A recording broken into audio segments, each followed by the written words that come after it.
Bonjour à tous, bienvenue dans Si on parlait sport, l'émission qu'il ne faut absolument pas manquer si vous êtes un amoureux du sport local. Pour m'accompagner aujourd'hui, une véritable Dream Team. Ils sont 4 autour de cette table avec moi. Présentation en musique. On commence à ma droite, il est toujours présent dans cette émission. On pourrait lui remettre des bons points à chaque enregistrement tellement il donne le meilleur de lui-même à chaque instant. Le capitaine Yann Dujarrier, pistard au club de Vélizy. 78 est avec nous. Oui, bonjour Mickaël. Comment allez-vous ? Très bien. On va finir par croire que j'ai que ça à faire, de venir vous voir. En tout cas, vous avez cravaché aujourd'hui pour venir. Ah oui, l'organisation était un peu plus chargée. Aujourd'hui, c'était un peu plus compliqué. Bon, vous êtes là, c'est le principal. Là, bien sûr. On passe de l'autre côté, musique. Il nous vient tout droit de Versailles, toujours prêt à dégainer à la moindre occasion. Il sera un redoutable chroniqueur pendant 1 heure. Et je n'en doute pas une seule seconde, le gladiateur Pierre Chevalier du Rugby Club de Versailles est avec nous. Salut Mickaël, salut à tous, forme et bonheur. Pierre Chevalier, comment allez-vous ? Je suis en pleine forme, on va parler d'actualité qui est plutôt florissante en ce moment pour les sports qui m'intéressent et les clubs qui m'intéressent, donc pleine forme. N'en dites pas trop. Voilà, je ne dévoile pas trop. Dans quelques instants. On passe de l'autre côté, musique, c'est une véritable légende de cette émission et il nous gratifie encore une nouvelle fois de sa présence. Ses paroles sont plus attendues que celles d'un Gandhi ou d'un Barack Obama. Le mythe Jean Miss, ex-entraîneur de plaisir, est avec nous. Bonjour Jean. Bonjour Mickaël, bonjour à tous. Eh bien, parfait, très bien, merci. Merci de cet accueil chaleureux. Comment allez-vous ? Vous êtes en pleine forme ? Moi toujours. Toujours. Moi, si je suis ici, c'est que ça va très bien. On passe de l'autre côté, musique. C'est un petit nouveau dans cette émission, mais je suis sûr qu'il va faire des étincelles sur les parquets de Versailles. On le compare au basketteur LeBron James. Bamba Sey, joueur de l'ELCV 78 et ancien joueur de Trappes, est avec nous pendant 1 heure. Bonjour à tous. Bonjour Bamba, comment allez-vous ? Ça va, ravi de vous avez eu un petit l'équipe. peu de mal à vous retourner. Oui, c'est Il y a du poids à droite. Donc 1m98 pour les téléspectateurs, voilà. je le précise. Donc il faudra pas trop l'énerver sur ce plateau. Si, Ça va. J'aurais moi c'est en largeur, donc c'est pas pour moi. Comment vous sentez-vous pour votre première ? Ça va. Ça va. Parfait, on va voir ça. Je suis vachement perturbé aujourd'hui quand même. Pourquoi vous êtes perturbé ? Parce que j'ai Jean à côté de moi, on m'a enlevé. Là, j'ai perdu tous mes repères. Les équipes changent, mais la Dream Team reste. Changement de tactique. Avant de passer au programme de l'émission, on va parler de cyclisme. La pépite de la piste, Mathilde Gros, tout juste 20 ans depuis le 27 avril, est au Japon. La pistarde a quitté le Vélodrome national de Saint-Quentin-en-Yvelines pour s'entraîner pendant 2 mois dans le pays du soleil levant. Dans le cadre de sa formation, la sportive apprendra notamment les astuces du keirin avec des professeurs sur place, une expérience qu'elle avait déjà réalisée l'année dernière. Je rappelle que le keirin est une course sur piste longue de 2 km et les adversaires doivent se doubler jusqu'à remporter le sprint final. La question sur cette thématique, a-t-elle raison de partir là-bas ? Oui ou non ? Vous votez Bamba ? Non ? Rouge ? Vert, voilà. Ah, vous êtes partagé, tout le monde est vert, mais vous non, Jean, pourquoi ? parce que je ne sais rien. Vous êtes partagé du coup. Donc je suis partagé parce que je ne sais pas si le Japon, personnellement, j'ai jamais entendu parler du Japon comme grande nation du cyclisme. Donc aller s'entraîner là-bas, on aurait dit un autre pays, j'aurais dit ben oui parce que c'est vraiment. Mais là le Japon, j'ai jamais entendu parler, donc je suis mitigé. Ça ne vous parle pas ? Ben, ça me parle pas personnellement. Après, je n'ai pas toutes les données, donc c'est pour ça que j'ai dit que je suis mitigé parce que voilà, j'ai pas les références au niveau du Japon dans le domaine du cyclisme. Yann, est-ce que vous pouvez lui donner les références du Japon dans le domaine du cyclisme ? Alors, Mathilde est allée au Japon pour pratiquer le keirin. Le keirin est une discipline japonaise à la base. Et là-bas, c'est une discipline qui a été créée au Japon en 1948. Voilà. Et là-bas, le keirin est l'équivalent du sport hippique en France. C'est-à-dire que les gens peuvent parier sur les athlètes. Donc il y a énormément d'argent mis en jeu. Et donc il y a une vraie culture du keirin là-bas. Ils ont des pistes spécifiques. Alors c'est pas la même chose que le keirin en championnat du monde. Mais voilà, ils sont 9 sur la ligne de départ. 9, alors que nous on est 6, il n'y a pas de moto, voilà, c'est un petit peu différent. Mais c'est vrai que c'est une épreuve qui est très spectaculaire au Japon. Mathilde a besoin de toute façon d'expérience, elle a besoin de courir sur une période où en France et en Europe il y a très peu de compétition. Donc pour moi, oui, je dis oui, elle a raison d'y aller. Et puis après, on a aussi quand même beaucoup de nos anciens athlètes y allaient très régulièrement, courir au Japon, étaient invités à venir courir. François Pervy, il va quasiment tous les ans. Et sur ces grandes années, il y allait tous les ans. Et il a gagné 2 médailles d'or au championnat du monde en 2014 et en 2015. Voilà. Florian Rousseau y allait aussi. Il y a tous les ans, il y a certains athlètes, les meilleurs athlètes des disciplines sportives des disciplines du sprint, sont invités à venir faire les tournées de Keirin. C'est une culture et d'enrichissement d'expérience dans le pays historique de la discipline. Comme Jean, je ne savais pas que c'était né au Japon. Donc j'avais peut-être cette. Keirin, les gars, vous auriez pu. Comme Olympique, t'as dit. Pour moi, le haka, c'est néo-zélandais. Oui, voilà, ça ne me pose pas la question. Comme le hippique. Mais par contre, pour sauter les avec les vélos, c'est compliqué. Pierre Chevalier, vous êtes convaincu? Convaincu par à la fois, je partageais le point de vue de Jean parce que je ne savais pas que c'était un pays culturellement impliqué dans l'histoire du cyclisme sur piste, et par les explications de Yann. Maintenant, j'en sais un peu plus. On apprend des choses tous les jours dans cette émission. On parle de sport, c'est formidable, et de culture. Il faut savoir que les athlètes européens ou les athlètes étrangers qui viennent au Japon suivent un stage d'une quinzaine ou d'un mois où parce qu'il y a des pratiques très à respecter par rapport au Keirin, et ils ne font pas partie des athlètes de très haut niveau sur le Keirin là-bas. C'est-à-dire qu'il y a plusieurs divisions et ils ne rentrent pas directement en première division. Ils font leur classe et petit à petit ils montent de division, peut-être pas chaque année, mais au cours. Et tu dis qu'en plus il y a un système de paris. Tout à fait. Alors vraiment vraiment très très particulier. C'est-à-dire que les coureurs sont obligés de donner la tactique qu'ils vont employer pendant la course en amont. Et donc du coup pour ne pas influencer pour pouvoir influencer les paris ou ne pas les voilà. Donc c'est vraiment donner le braquet qu'ils vont utiliser. Enfin voilà, il y a plein de choses c'est très très très très très sérieux. Mamba Saï, qu'est-ce que vous en pensez, vous? Je partage l'avis de Yann. Alors, je pense elle est déjà partie une première fois au Japon, hein, je le précise, et elle avait terminé, pas en vacances, dans le cadre de sa formation. Elle avait terminé 6e du Keirin lors des derniers championnats du monde en Pologne. Finalement, ça paye, 6e. Franchement, c'est bien. En plus, elle va gagner de l'expérience et donc voilà. Donc en plus, c'est une discipline qu'on connaît pas encore en France. Peut-être que plus tard, elle pourra former d'autres jeunes. D'accord. Plus tard. Vous êtes plutôt positif. Le seul petit bémol, rapidement. Très rapidement, d'après les explications de Yann, c'est que il nous a dit que c'était là, il s'alignait sur 9, alors que c'est pas les mêmes conditions finalement que les championnats du monde. Alors, est-ce qu'il n'y aurait pas quand même une autre nation Après, où il y a plus de concurrents, vraiment, du coup. Oui, il y a plus de concurrents, mais sauf que les tactiques ne sont pas les mêmes. Non, mais là, lorsqu'il y a 9 cyclistes par rapport à 6. Un sprint reste un sprint. Ouais. Bien sûr. Et donc c'est quand même l'effort qui est recherché, et puis la capacité à trouver l'ouverture. Et ça, c'est que en pratiquant qu'on la reçoit. Non, vous n'allez pas me couper. Moi, je voulais quand même dire une chose, c'est que Mathilde est championne d'Europe. Mathilde est championne d'Europe aussi du Keirin, et c'est après son premier passage au Japon qu'elle était revenue, qu'elle avait remporté ce titre. Championne d'Europe et 6e au championnat du monde. Et 6e au championnat du monde. Voilà. Donc on verra. Donc non, bien sûr que ça paye, et Mathilde va encore faire de gros progrès. C'est vrai que Mathilde Gros. Ça sushi. Ça sushi. Bon, sujet suivant. Allez. Alors, nous allons maintenant passer au programme de l'émission. Aujourd'hui, nous allons parler de la Ryder Cup 2018, la compétition de golf qui s'est déroulée au Golf National de Saint-Quentin-en-Yvelines a été primée en Angleterre. Nous ferons également un coup de projecteur sur le bootcamp, un camp militaire qui a été organisé à Saint-Germain-en-Laye. Mais avant de développer ces thèmes, on va parler rugby dans ce talk.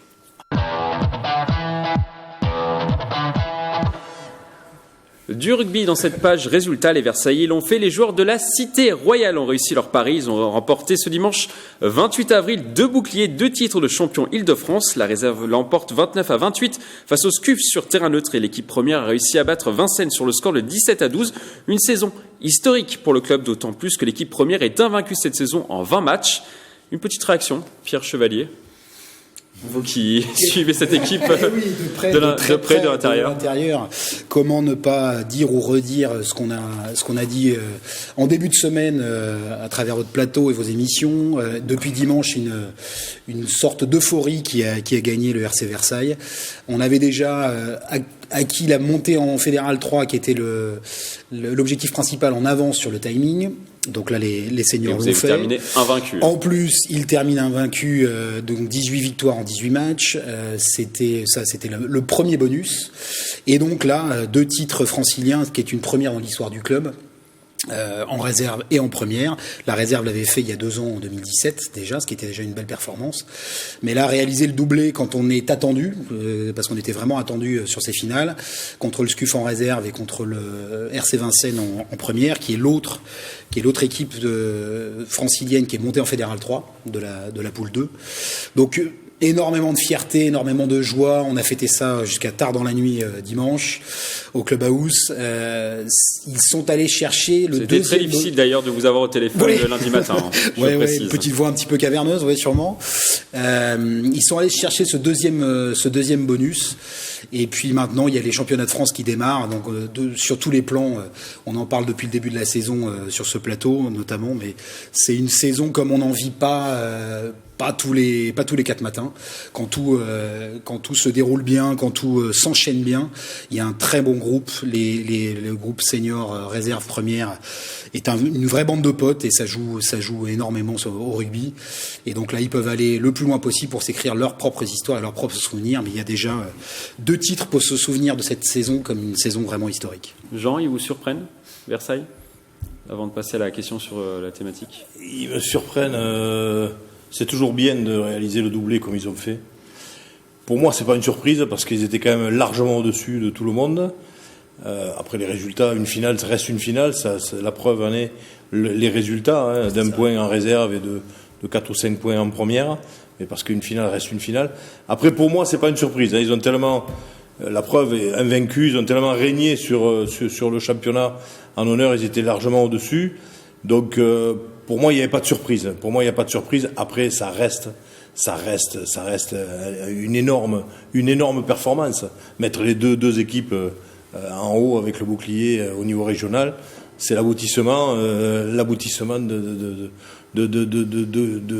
pas d'un rêve, mais d'un objectif pour l'instant. On va passer à la question sur cette thématique. Cette domination peut-elle durer? Est-ce que cette domination peut durer? Oui ou non? Oui pour Bamba, non pour... On fait un petit duel entre Bamba et Jean. Bamba, est-ce que vous voulez commencer? Non. Vu que vous êtes nouveau. On est au nouveau. Bamba. Non, mais je pense que ça peut continuer. Je suis pas trop le rugby, mais d'après ce que j'ai entendu. Vous êtes basketteur, je le rappelle. Je suis basketteur et j'aimerais bien faire autant, monter cette année. Et donc, comme vous êtes sur une bonne dynamique, je pense que d'après ce que j'ai compris, il y a des bons jeunes et tout ça, donc ça peut aller loin. Et il y a des jeunes également. Il y a des jeunes aussi qui... Oui, c'est pour ça que je dis, il y a des jeunes et que ça peut aller loin, donc ils peuvent continuer leur progression. Jean, c'est à vous. Alors moi j'ai mis non exprès pour faire la contradiction, parce que sinon j'aurais fait comme Pierre, j'aurais mis entre les deux. Pourquoi? Parce que bien sûr, je viens de le dire, ils ont survolé le championnat honneur, sauf que là ils montent d'une division, même si d'honneur à Fédéral 3, sur ce qu'ils ont montré et sur le collectif qu'ils ont en place, on le voit d'après les années avant, toutes les équipes qui montent d'honneur et qui ont ce dynamisme et cette dynamique et ce groupe réalisent de belles performances en Fédéral 3. Maintenant, forcément, vu qu'ils montent d'un niveau, ils auront pas le même aura qu'ils ont eu cette saison. Ils vont devenir, on va dire, pas le petit, mais on va dire le moyen de la Fédérale 3, c'est-à-dire le milieu de tableau de la Fédérale 3. Peut-être, je dis bien peut-être. Après, sur la dynamique, après le recrutement à l'intersaison aussi, parce qu'il y aura certainement un recrutement en fonction de la montée en Fédérale 3, et ils peuvent très très bien, on l'a vu comme Sarcelles par exemple, la saison dernière, qui a empêché d'ailleurs Versailles de monter la saison dernière, puisque c'était ni plus ni moins une saison de moins pour Versailles pour la montée, parce qu'ils avaient Sarcelles qui avait une énorme écurie. Et on a vu que Sarcelles, à l'intersaison l'an dernier, est monté en Fédéral 3 et joue les hauts de tableau. Ils ont fini premier de poule parce qu'ils ont refait un recrutement énorme de joueurs de Fédéral 2 et Fédéral 1, et ils sont premiers de poule en Fédéral 3, ils jouent les phases finales du championnat de France. Donc tout dépendra de leur recrutement. Donc s'ils recrutent, j'aurais tendance à dire oui, ils continueront sur une lancée comme ils ont fait en honneur, comme Sarcelles l'a fait cette saison. S'ils restent avec le groupe-là, forcément, ils vont tomber sur des écuries qui sont un petit peu plus armées et habituées à ce niveau de la Fédérale 3. Mais je pense qu'aussi, garder la base aussi, c'est important. C'est très important. Ouais. C'est la base. Ouais. Moi, je suis Pierre Chevalier, après on donnera la parole à Yann qui a beaucoup de choses à dire sur le rugby. Convaincu par Jean, et c'est pour ça que j'étais mitigé. La première raison, Jean l'a résumé, c'est la montée de division, évidemment, qui va se faire avec une montée de niveau, avec des équipes qui sont en Fédéral 3 depuis plus longtemps que nous. Nous étions descendus il y a 3 ans et après une dizaine d'années en Fédéral 3, mais il y a un niveau d'écart entre l'honneur et Fédéral 3, de fait. Et la deuxième raison, Jean l'a un peu évoqué, c'est justement la physionomie du groupe. En avant-première, ce qu'il me faut avouer et dire à demi-mot, c'est qu'on a une partie de ce groupe qui va terminer le cycle de 3 ans, de remonter, parce que c'est finalement pas si facile que ça de remonter d'honneur à Fédéral 3. C'est un travail de longue haleine. Et dans ce groupe, il y a une petite douzaine de joueurs répartis entre la première et la réserve qui vont arrêter, qui vont prendre leur retraite. C'est des papas qui arrêtent leur carrière. On voit Jean le capitaine. Il y en a certains joueurs qui sont venus prendre part à l'aventure de Versailles il y a quelques années et qui vont s'arrêter là-dessus. Donc ça va effectivement dépendre de notre recrutement, de notre capacité à nous renouveler et surtout de tirer profit d'un des objectifs que l'on avait, c'est l'objectif axé sur la formation, c'est-à-dire de faire monter des juniors en seniors, en réserve et en première pour pouvoir renforcer les troupes. On avait dans ces 2 groupes champion d'Île-de-France, on avait une petite dizaine de juniors montants de cette année qui ont pris part à cette épopée, à toute la saison et à ce titre régional. Donc à ce titre, pour ces 2 raisons, je serai prudent et puis surtout aussi par humilité pour ne pas trop prendre le bocal et surtout de ne pas vendre la peau de l'ours avant d'avoir tué en Fédéral 3. Yann Dujarier. Bah, il ne faut pas prendre le bocal comme le dit Pierre. Et puis il faut pas tuer le lapin avant de tendre la cruche. Voilà. Ménage sa monture. Voilà, c'est ça. Moi j'avais aussi mis mitigé parce que alors je connais pas énormément le rugby sur les divisions inférieures que celles dont on peut discuter. Mais par contre, ce que je retiens depuis que je fais les émissions avec vous, c'est que la marche entre chaque division est toujours très haute et toujours. Sauf que là, elle l'est pas. Sauf que là, elle ne l'est pas. Ah ouais. Entre honneur et Fédéral 3. Un peu moins qu'en Fête 2. Fête 3, Fête 2, elle est importante. Elle est là. Honneur Fédéral 3, par expérience et par rapport à l'histoire, tous les clubs qui ont fini au tableau en honneur se sont très très bien comportés en Fédéral 3 l'année notamment en Île-de-France où il y a beaucoup d'équipes. Voilà. Donc là, la marche n'est pas énorme.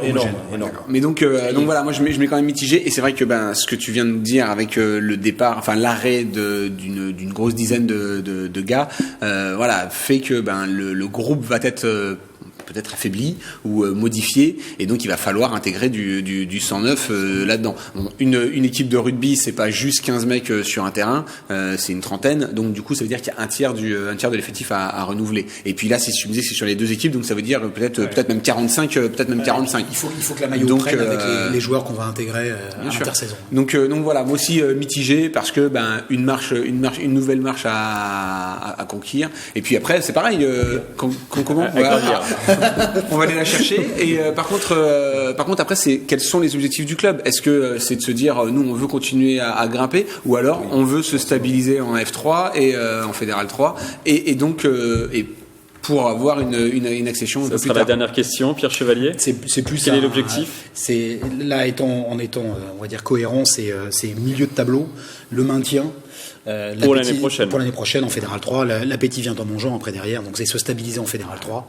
Ce que j'ajoute, c'est qu'on note grâce à cette bonne actualité, c'est-à-dire le fait d'avoir fait une saison historique, les 2 titres régionaux, ça met les projecteurs sur Versailles. Donc il y a certains joueurs qui nous contactent en ce moment spontanément pour pouvoir venir jouer chez nous, et on note aussi quelques retours de joueurs qui étaient partis pour études, travail ou autres et qui reviennent jouer à Versailles.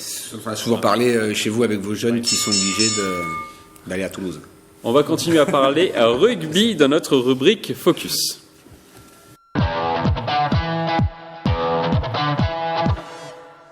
Du rugby encore et toujours, la rumeur enfle depuis plusieurs jours et elle devrait être confirmée d'ici début juin. Une partie du Sky Rugby de Montigny-le-Bretonneux pourrait fusionner à la rentrée prochaine. L'idée principale serait de regrouper en une seule et même équipe senior les 2 entités. L'équipe qui aurait un nouveau nom serait amenée à évoluer en promotion honneur, division dans laquelle évolue le Sky Rugby.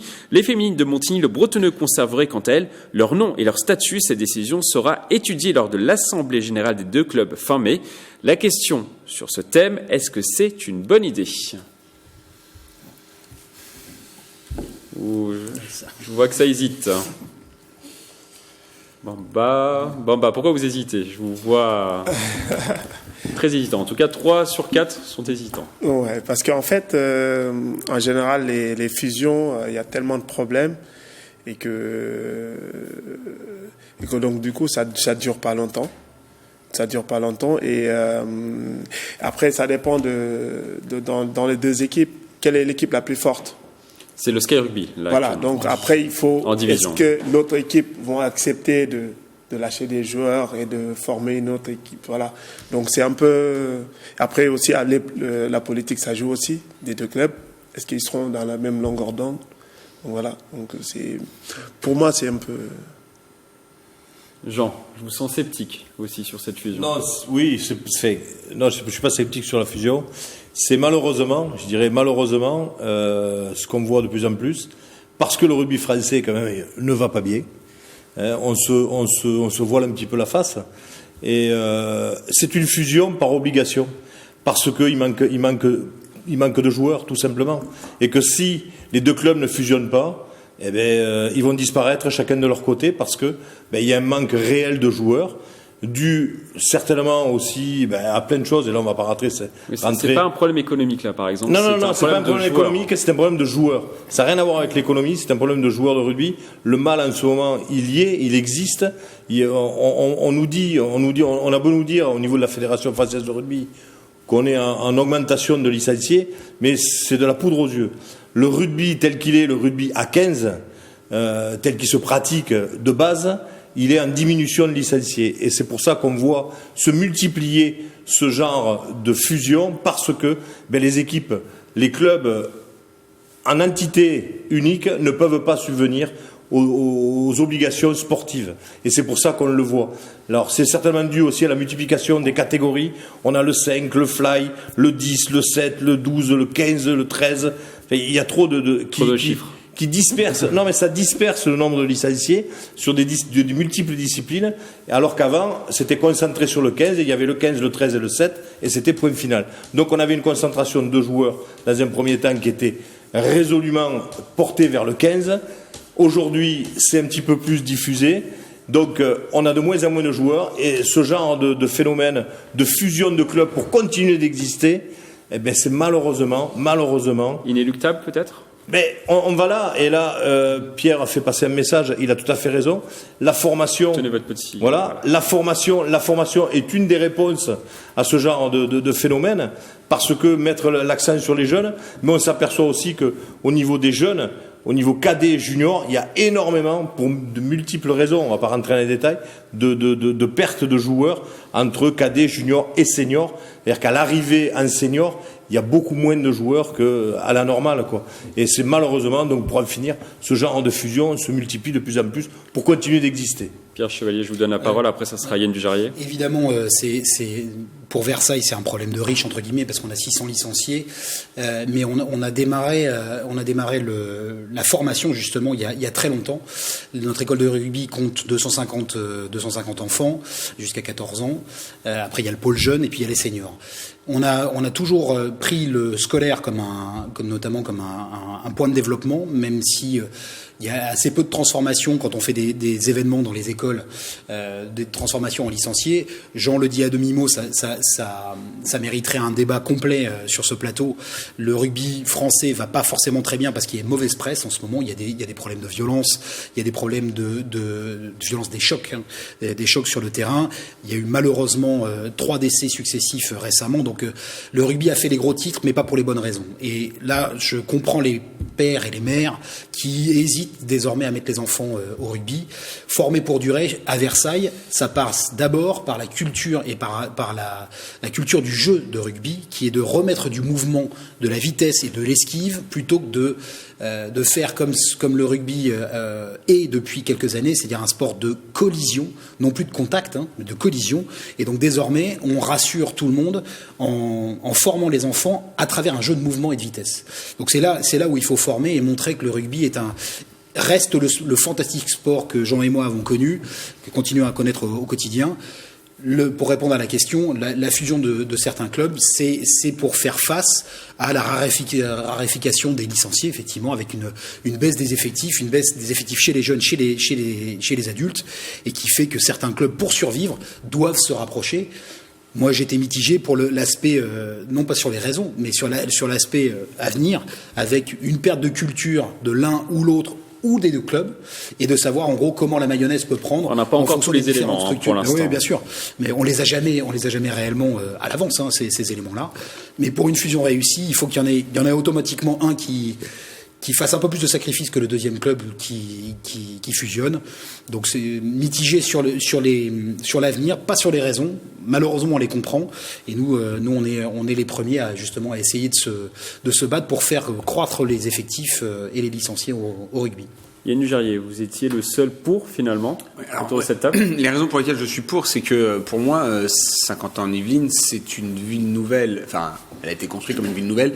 Et donc, on devrait avoir dans chaque sport, l'équipe numéro 1 devrait faire partie des meilleurs joueurs de toute la communauté d'agglomération, et c'est pour cette raison que je dis oui, il faut. Maintenant, c'est loin d'être le cas parce que tout le monde fait ses petites guerres de clochers et souhaite avoir et garder ses meilleurs joueurs qu'il a formés, alors que l'objectif serait que chaque petit club soit fier de pouvoir fournir la grosse équipe de son sport, et qui soit celle de 50 ans en Yvelines et non pas celle de Elancourt, de Trappes ou de voilà. Ça, c'est mon point de vue. L'idée du Sky Rugby, c'est ça finalement, parce qu'il y a déjà eu une fusion. Le club n'existe que depuis 2008. Il y avait avant Saint-Cyr-l'École, Voisins-Bretonneux, Guyancourt, Morpas et Elancourt. Ils ont tout fusionné.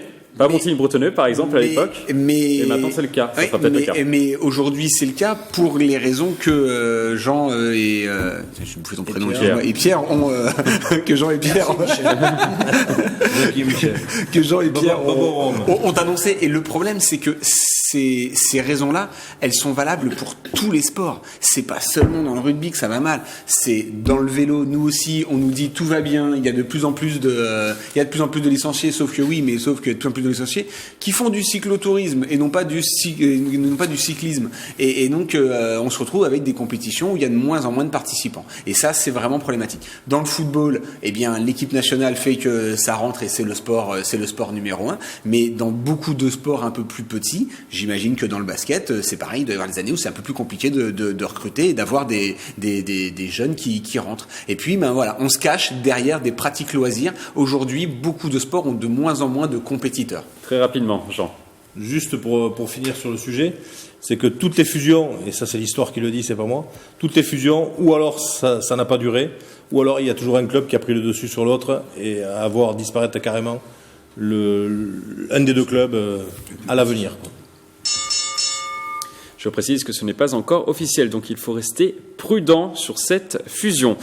Cap sur Saint-Germain-en-Laye, à présent, un entraînement digne des militaires ou des pompiers, baptisé Bootcamp, était organisé ce samedi 27 avril dans la commune avec les pompiers de Paris. Une vingtaine de personnes a souffert pendant une matinée au programme pompe, traction, course à pied, les réactions micro de TV78. C'est sympa, ça change de l'ordinaire. En plus, on a de la chance parce qu'il pleut pas, donc non, c'est sympa. Ça fait travailler un peu tout, le cardio, les muscles. Du sport en plein air, c'est génial, ça fait du bien. Il y a un groupe sympa, en bonne ambiance, c'est chouette. La question sur ce thème, les bootcamps sont-ils juste un effet de mode ? Oui ou non ? Les questions sont difficiles aujourd'hui, désolé. Allez, on va faire un petit tour de table. En tout cas, le premier qui a levé la petite pancarte, c'est Pierre Chevalier. Je dirais que c'est pas un effet de mode parce que je pense que les sports en amont, la course à pied notamment, et le crossfit par exemple, qui est aussi un autre sport à la mode, sont appelés à durer parce que, on en parlait juste avant, ce sont des sports qui ne nécessitent pas vraiment d'investissement lourd. Ça s'adresse à vraiment toute la population, les jeunes, les moins jeunes, les hommes, les femmes, et ce sont des sports qui sont assez en vogue parce que c'est en gros pour le bien-être, faire une activité physique, manger 5 fruits et légumes par jour, et ça c'est très dans l'air du temps. Donc là, c'est un accès spécifique à ce type de sport par la culture plutôt militaire et de la culture physique, mais en tout cas, ça amène sûrement un certain nombre de Françaises et de Français à se poser la question de la pratique du sport régulière. Donc à ce titre-là, comme la course à pied, je pense que c'est amené à durer. Mamba, qu'est-ce qui fait que ça plaît le bootcamp? Convaincu. Parce que quand je connaissais pas trop, et donc non, mais c'est bien de ces genres de sport. Donc ça regroupe tout en même temps, et je pense que pour la santé c'est bien. C'est bien. Voilà. Vous êtes convaincu. Voilà. Jean, tu voulais parler hein? Tu vas finir. Tu auras le temps. Tu vas finir. Non, moi j'étais mitigé parce que déjà je connaissais pas, donc je connaissais pas le bootcamp, donc c'est pour ça que j'étais un petit peu mitigé.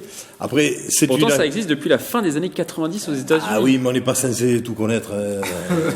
Comme dit Pierre tout à l'heure, on apprend tous les jours. Et quand on vient sur ce plateau, particulièrement ici. Donc donc je le connaissais pas. Maintenant c'est une activité physique qui est bien. Et en plus c'est physique et mental. Donc à mon avis, ça doit aussi intéresser pas mal d'entreprises parce que c'est un petit peu à la mode de faire des stages de cohésion physique et mentale à travers les entreprises. Donc je pense que ça, c'est une porte ouverte et quoi qu'il en soit, de toute façon, c'est une activité physique et qui dit activité physique dit c'est du bonus, c'est tout bon, quoi, c'est tout bon. C'est pas comme le baba au rhum qui est pas bon du tout et où il faut pas en abuser non plus. Par exemple. Avec modération toujours. Avec modération. Yann Dujarier, c'est ça. Excuse-moi Pierre, Il a fallu vous savez bien que je bouffe les dents de tout le monde, donc c'est pas une. Il a failli te confondre avec Hélène. C'est pas une nouveauté. Alors moi je considère pas que c'est un sport. Et tu as employé le bon mot, c'est une activité physique. Parce que pour moi, C'est un sport. non. La différence entre un sport et une activité physique, c'est qu'un sport, on accroche un dossard. Alors le rugby, on n'accroche pas de dossard, mais on a le maillot du club et on a un chiffre dans le dos. Et voilà, on fait une compétition. Et là, ils font pas de compétition, il y a pas de ligne d'arrivée. On est là pour faire une activité physique. Et en plus, elles avaient toutes le sourire. Quand on les interviewait, ça peut être violent. Donc ça veut dire qu'on n'est quand même pas non plus dans le dépassement de soi. Il n'y avait pas que des filles, il y avait des garçons aussi. Et vous avez interviewé que des femmes. Et des seniors. Ah, ce n'était pas moi sur le terrain. Et des seniors. Il y avait des seniors. Donc voilà. Après c'est sur une matinée, donc ça va, c'est 3 heures, c'est un 9h, d'habitude un bootcamp, voilà, ça se passe sur plusieurs semaines, plusieurs jours, plusieurs semaines, voire des fois plusieurs mois des fois. Voilà. Et donc là, je pense que on va aller chercher un petit peu plus dans le soft sur 4-5 heures de voilà. Oui. Donc là et donc bon là je pense que c'est plus dans l'esprit sympathique et bonne entente et donc activité physique. Et par contre là où je te rejoins Pierre, c'est que je le redis pour pas l'oublier, c'est que c'est complètement dans la mode avec les mud day et toutes ces courses où on va aller courir dans la boue, les courses de couleurs là où on en met partout aussi. Voilà. Et c'est vrai justement le mud day c'est un petit peu dans le même esprit. Oui, bien sûr, mais compétition comme le mud day. Et le mud day, on voit les images justement. Le mud day, le principe c'est pareil, c'est qu'on n'est pas là organisé à Ben dans les Yvelines. On n'est pas là pour vous chronométrer. Enfin, on est là pour vous chronométrer pour donner un temps, mais il n'y a pas de classement. Tout le monde est content juste d'arriver. Et donc, on enlève l'esprit compétition et le côté. Je vais dire, ce sont des épreuves qu'on va peut-être faire à 80%. On n'ira pas se mettre à 95 ou à 100%, voire 110%. Il y a l'esprit de solidarité et je pense qu'il y a des gens qui sont à 100% là. Ce qu'il faut préciser, c'est que tu as raison de dire que c'est pas forcément une compétition. Par contre, l'objectif, c'est pas de faire un temps sur un mode day, encore sur un bootcamp, mais c'est de finir. Oui, bien sûr. Et là, sur le bootcamp, ce qu'il faut aussi préciser, c'est que c'est quand même, tu as quand même une forme de dépassement de soi parce que ce sont des méthodes militaires d'entraînement avec pas forcément beaucoup d'accessoires. Le côté préparation d'équipe de sport collectif, type foot, type rugby, le fait souvent, parfois, je pense à certaines préparations qu'on avait fait nous un temps à Versailles avec le GIGN, à Satori, et là, il y a vraiment quand même du cardio, de la culture physique, ça va puiser quand même dans le mental, avec des personnes qui ont pas l'habitude. T'as raison sur l'aspect compétition. Le sportif ne rentre pas dans le même état quand il est obligé de se dépasser pour aller chercher un objectif. Le mental va permettre de dépasser des capacités que l'on a. Enfin, je veux dire, en tant que sportif de haut niveau, il y a des moments où on va se mettre dans des états de fatigue pour pouvoir augmenter nos performances sur ce type d'activité physique. On ne le fait pas. On le fait pour avoir un sport bien-être. Et c'est pour ça que moi, je milite sur la différence entre activité physique et compétition. Ce sont vraiment deux. T'as raison, mais ça va au-delà de la mode. Et parce que là, sur le mode D ou le bootcamp, c'est finalement, on y va pour en CHIER. Oui, mais on se mettra pas non plus pour se mesurer. Bon, qu'est-ce que vous en pensez? C'est vrai que si j'écoute bien Yann, c'est que il y a une différence entre l'activité physique et le sport. Donc du coup, je suis entre les deux, mais je partage plus l'avis de Pierre. Toi, t'as le droit, tu viens d'arriver. Entre Versaillais, c'est pour ça. Voilà. Alors, je fais un petit tour de table. Qui serait prêt à tester le bootcamp? Moi j'y vais aussi. Oui. On doit déjà tester le Quidditch avec vous. Le Quidditch, ça c'est fait. Quidditch, ça je le fais. Un sport tiré de la saga Harry Potter. Mais après, je le rappelle. Il y a certaines choses. On passe maintenant à notre page débat.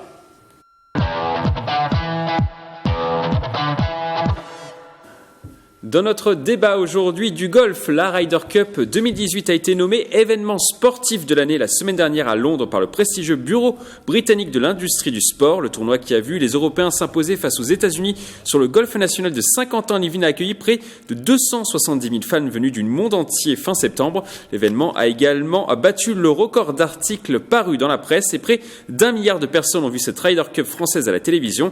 La prochaine édition aura lieu en 2020 dans le Wisconsin aux États-Unis. La question sur ce thème, êtes-vous d'accord, la Ryder Cup 2018 est-elle le plus grand événement sportif de l'année 2018 ? Oui. Il y a toujours le Tour de France. Évidemment. En tant que golfeur convaincu et ayant eu la chance de participer justement à l'organisation de cet événement, c'était déjà le 3e événement médiatique au monde derrière les JO et la Coupe du Monde de foot. Là, on a cette chance de l'avoir eu sur le golf national en France en septembre.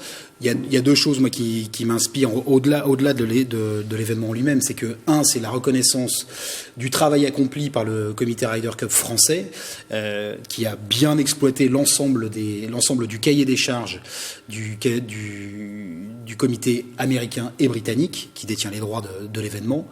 C'est en deuxième un formidable coup de projecteur sur le savoir-faire. Alors savoir-faire français sur l'organisation d'événements, c'est un fait, mais aussi sur le golf et désormais le golf national comme Ryder Cup Venue, qui est justement ce parcours de golf qui peut attirer désormais un certain nombre de golfeurs du monde entier, puisque c'est là où s'est déroulé ce magnifique événement et qui a drainé les foules en septembre dernier. Alors on va s'intéresser quand même aux autres nommés dans la catégorie plus grand événement de l'année pour les Britanniques. Il y avait notamment la Coupe du Monde de hockey sur gazon féminine. Il y avait le ESL One Birmingham, une compétition de e-sport. Le tournoi du Queen's en tennis, une course d'équitation, le Randox Health Grand National et Wimbledon, bien sûr.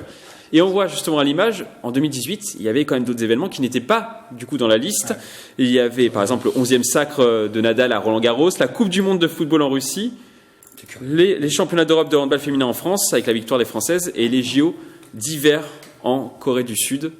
Est-ce qu'on peut dire que la Ryder Cup est quand même numéro 1 ? C'est vrai que la Coupe du Monde de foot normalement aurait dû remporter, mais le problème c'est que l'Angleterre, ils ont fait quoi ?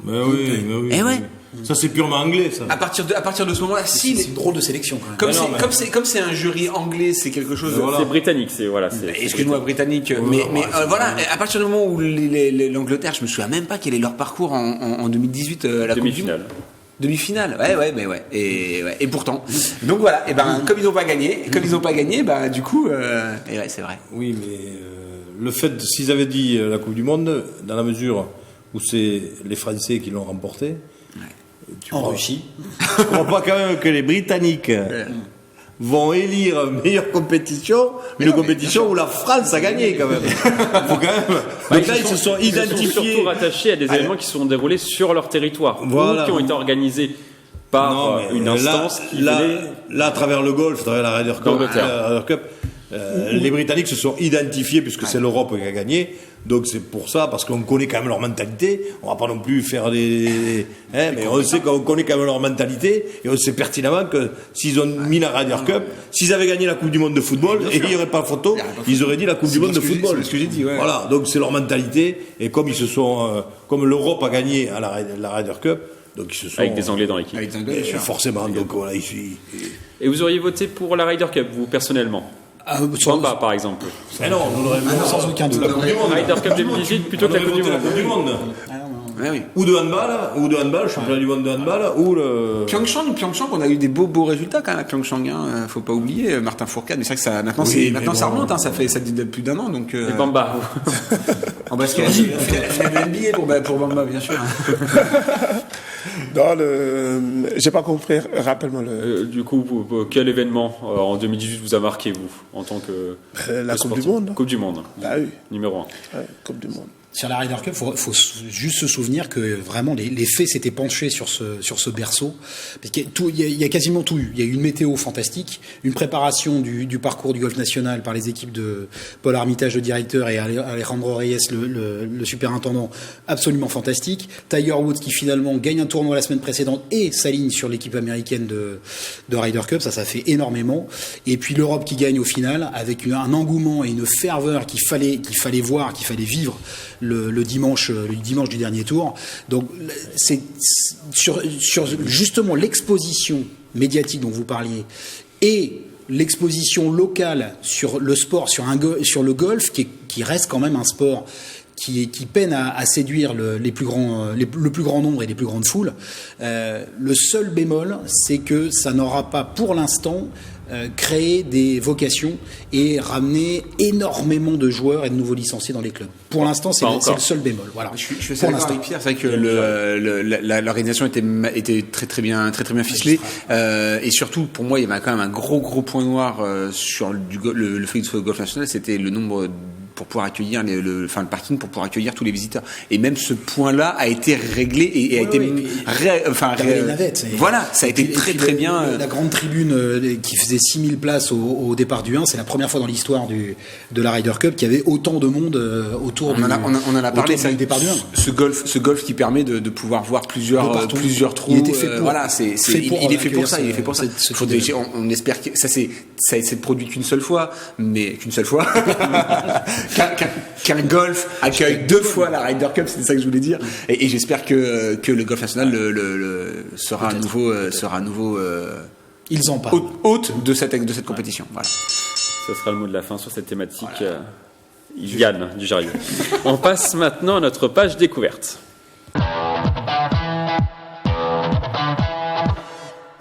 Dans cette page découverte, nous allons parler de cryothérapie, un processus de soins par le froid qui se pratique dans une cabine. Nous avons reçu dans le 7-8 Sport l'un des précurseurs de cette technique en France, Philippe Cros, basé dans les Yvelines. Il nous présente la cryothérapie. La cryothérapie est un traitement par le froid, un froid extrême, parce qu'on descend pendant 3 minutes à moins 150 degrés. Pour tout ce qui est récupération, c'est quelque chose de très important. C'est utilisé au départ pour ça.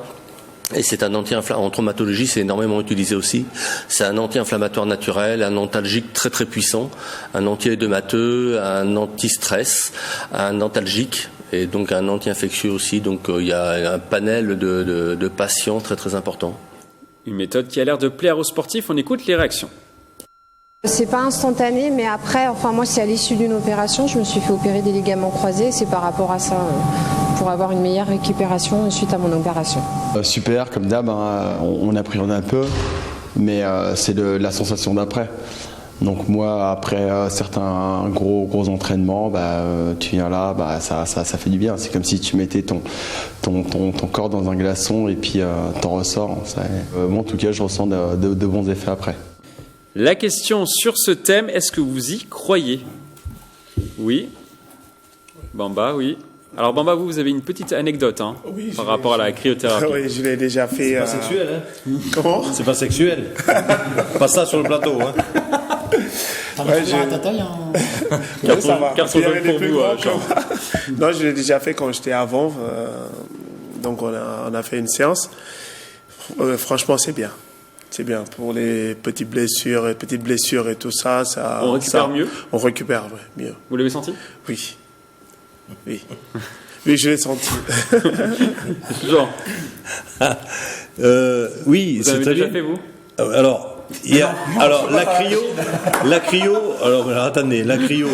Là, c'est le modernisme qui fait ça. Mais je vous rappelle quand même que ça fait des décennies que on plonge dans des poubelles de glace remplies de glaçons après les matchs de rugby notamment, pour enlever tout ce qui est justement récupération et tout ce qui est hématome, tout ce qui est choc, et pour la récupération et tout ce qui est bien sûr hématome.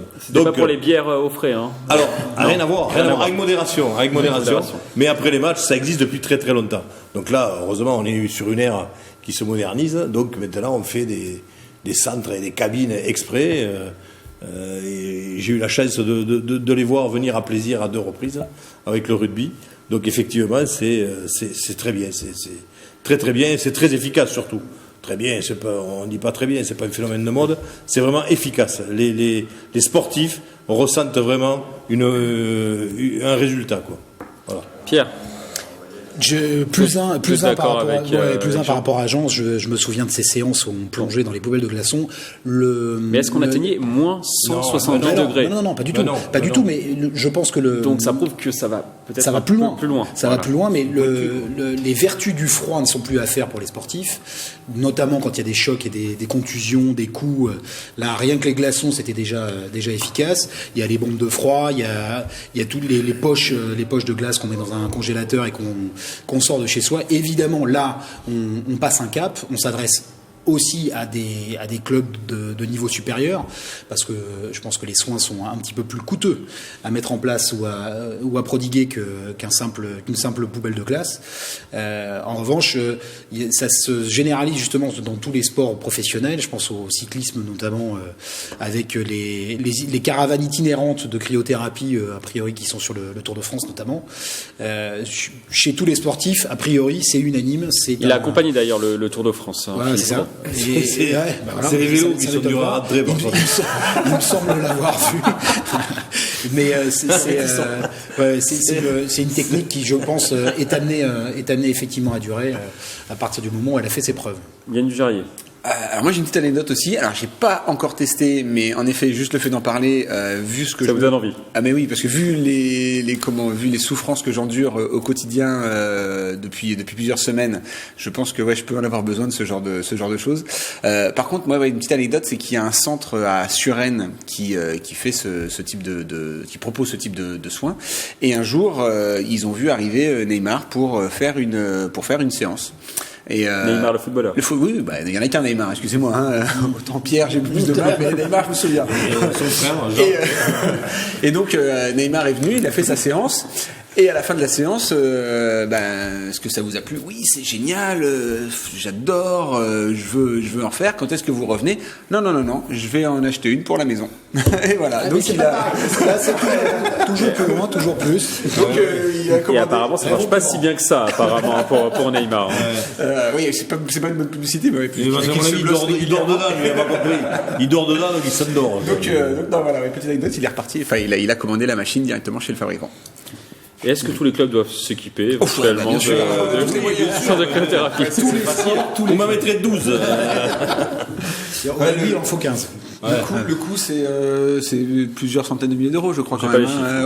Mais c'est même une séance, faire une séance comme ça, c'est pas donné. Je crois que c'est à peu près une centaine d'euros. Oui, à peu près. Pour aller à moins 160 degrés, c'est sûr. On continue cette page découverte par un événement qui a du chien, le refuge SPA de plaisir organisé ce dimanche 28 avril dans la forêt de plaisir, son 10e canicross. Le concept, les participants devaient courir 5 km avec leur chien ou un chien de la SPA. Il y avait bien entendu des ravitaillements avec des gamelles d'eau. On écoute l'une des organisatrices. On a des chiens craintifs qui ont couru et une fois qu'ils courent, ils oublient tout, donc ils sont à fond dans la course et avec leur maître, donc ça leur fait oublier leur peur. Donc voilà, c'est pour tout ça que le sport avec un chien peut apporter énormément. Alors il y a une fédération des sports et loisirs canins qui regroupe plus de 100 clubs en France et il y a un club à Coignères, justement Jean, vous qui posiez la question. Alors la question sur ce thème, pour ou contre ce type d'événement? Bamba. Oui. Vous êtes pour? Oui, ça peut être amusant courir avec son chien. Vous avez des animaux? Non, j'ai pas. Donc vous pouvez pas participer, malheureusement. Non, moi je peux pas participer, mais je pense. SPA, peut-être. Ouais, mais ça peut être bien de courir avec les chiens. Mais il faut suivre quand même. Ah oui. Quand le chien y va, il faudra suivre. Il faut prendre un chien adapté à sa course. Jean. Oui. Vous qui m'avez l'air passionné par cette thématique. Non, mais moi, je vous raconterai pas mon anecdote, mais parce que je l'ai raconté hors antenne. Mais oui, moi je suis toujours pareil. C'est toujours pareil. Moi, c'est du sport dans la mesure où c'est du sport, activité physique. Après, bon, voilà, allez, on promène le toutou, on fait une activité avec le chien. Pourquoi pas? Est-ce que vous pouvez raconter quand même un minimum, hein, sans rentrer dans les détails peut-être, parce que les téléspectateurs ne comprennent pas? Non, parce que bon, je sais pas. Non, mais j'avais amené un jour une chienne promener en forêt et elle a jamais voulu courir. Mais tout simplement, voilà, c'est pas. Elle n'était pas très obéissante. Et c'est tout. C'était pas. Voilà. Mais sinon, moi je dis bravo à ce genre de compétition. Pierre Chevalier. J'ai 2 chiens. Et on fait souvent des balades ou même footing. J'ai un petit teckel que j'emmène courir, qui me fait l'honneur d'ailleurs de marcher vite, de ne pas courir. Quand je cours, il marche vite. Juste. Donc ça c'est assez frustrant, mais il y a au-delà de l'événement en lui-même et de cette activité sportive ou ce sport, il y a un moment de communion avec les propriétaires de chiens qui est vraiment assez intéressant. Si en plus il y a la partie bonne œuvre de pouvoir courir avec des chiens de la SPA et quitte après à favoriser une adoption, là oui, des fois ça débouche sur une adoption. Voilà, donc là ils ont, je pense que c'est ça l'intérêt. Ces hommes et ces femmes ont tout gagné pour avoir encore une fois fait régulièrement des séances de run ou des grandes balades avec des chiens. C'est des moments assez privilégiés pour qui est amateur justement de canins et propriétaire de chiens. Vous courez 5 km avec votre teckel? Un peu plus, ça c'est une sortie très longue, mais ça m'est arrivé de faire plus. Et d'ailleurs, c'est sur une préparation marathon, mais au bout d'un certain moment, d'ailleurs, c'était même trop long et mon chien refusait de sortir avec moi. Donc c'est là, pour le coup, c'était la saucisse. Les teckels, c'est la saucisse. Ah oui, court sur pattes. Les Japonais, ils les servent en bûche de Noël. Même lui, court sur pattes, il marchait vite et il ne courait pas, ce qui était très frustrant, mais ça m'est arrivé de faire plus que 5 km. Parfait. Yann, on vous a pas entendu sur cette activité. Non, moi j'ai pas de chien et j'ai pas le droit de courir, donc le problème il est réglé. Vous avez le droit de faire du vélo, mais pas de courir. Ouais. Enfin, alors, on va pas rentrer dans le détail, mais la course à pied, c'est antinomique par rapport à la pratique du sprint. Voilà, c'est tout. Articulation, ouais, et puis c'est le chien qui ne pas sur le vélo. Micro-traumatisme.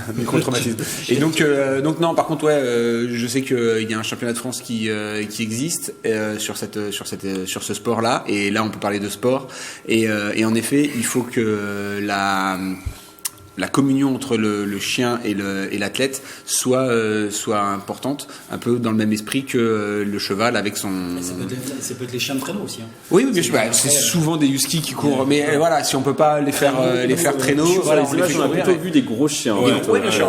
Mais des chiens huskies. Enfin, un husky, c'est pas un petit chien non plus. Hein. Un gros chien, justement. Ouais, tout à fait. Mais donc ça veut dire que le coureur, pour pouvoir donner, enfin que le chien donne de son physique, doit aussi galoper à une certaine allure. Donc en effet, ton teckel avec beaucoup de respect pour toi. Mais il y a aussi la canitrottinette aussi. c'est-à-dire faire de la trottinette avec son chien, et du cani-vélo, justement, Yann Verrier. Ça plus. Et des courses sur le chien. Pas tous. Pas tous les que ce soit un teckel. Pas toutes les Les teckels, tu vas te faire mal au coude. Le Doberman, à la paire de coudes. possible. Voilà, non, mais c'est vrai que le dos allemand peut emporter certains. Par contre, non, toi tu pourras pas monter dessus non plus le dog allemand. Non. T'es trop grand. Par contre, que le dog peut monter sur toi. Pour Bambassay, je précise. Ça dépend des races de chiens. Il y a certaines races qui sont faites pour la course de fond, on va dire, de pouvoir courir vite et longtemps. Et ça dépend aussi de ce choix-là pour un maître d'emmener tel ou tel chien courir ou se balader ou simplement marcher. Est-ce que ça motive pas également aussi les propriétaires aussi à faire du sport, justement? Ah si, complètement. Ouais. On rejoint sûrement le coup du bootcamp. C'est tout prétexte est bon. On le dit souvent ici. Oui. À partir du moment où il y a activité physique, où il y a dépense physique, avec ou sans dépassement de soi, avec ou sans performance, ça c'est au moins bon pour la santé. Par contre, ça va pas dans tous les sens. C'est-à-dire que c'est pas le chien qui va faire que, c'est pas le fait d'avoir un chien qui va vous faire que vous allez aller courir. C'est le fait que vous soyez coureur et que vous ayez un chien qui va faire que vous allez faire les deux en même temps. Parce que quelqu'un qui est pas du tout sportif, s'il sort son chien et qu'il, il va pas, s'il va courir très très compliqué. En drapeau, il va courir derrière. Ça va pas durer longtemps. Il va voler derrière. Ça va pas durer. Ça sera le mot de la fin. C'est la fin de cette émission. On va terminer par une citation de l'ancien sélectionneur de l'équipe de France, Aimé Jacquet. Donner, recevoir, partager. Ces vertus fondamentales du sportif sont de toutes les modes, de toutes les époques. Elles sont le sport. Je vous laisse méditer sur cette phrase. À bientôt sur TV78.